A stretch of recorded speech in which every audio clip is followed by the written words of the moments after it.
A fim de comparar o avanço da Covid-19, foram escolhidos 2 países, a China, local onde foi observados os primeiros casos, e o Brasil.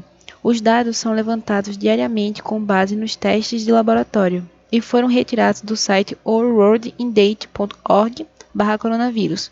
Os gráficos estão numa escala linear de tempo, desde o dia 1º de março até o dia 12 de dezembro de 2020. O primeiro gráfico nos mostra a relação do número de casos novos por dia. Ao se comparar as curvas de crescimento, o da China ficou quase na linha do eixo X. Mas ao vermos isoladamente, observamos que no dia 1º de março a China contabilizou 576 casos confirmados, sendo seu maior pico em toda a trajetória.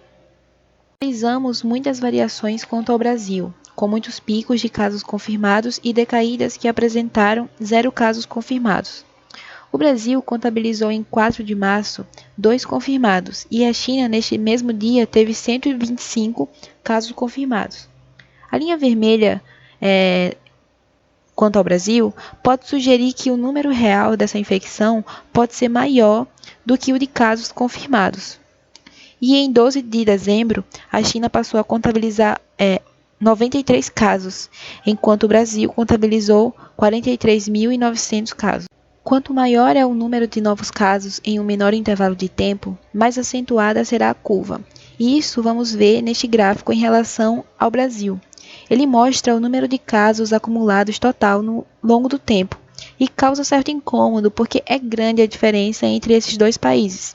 O Brasil, no início de março, contabiliza poucos casos, mas a partir de maio ele começa a crescer exponencialmente.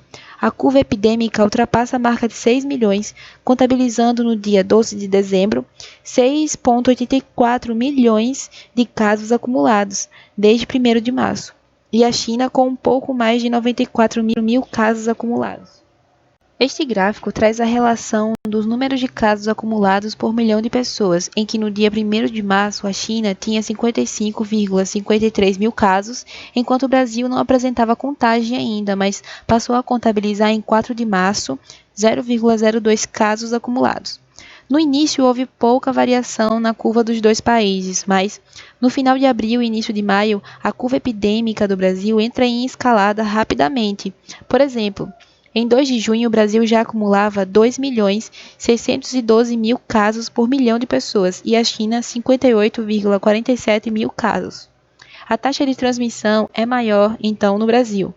Essa diferença brusca pode estar relacionada com as medidas que a China vem tomando desde o início do surto, decretando distanciamento e isolamento social, fazendo muitos testes na população, vigiando os infectados, tendo rigor em tudo que entra em seu território, e perceba que a China possui 1,3 bilhão de pessoas e está obtendo melhores resultados que o Brasil no controle da pandemia.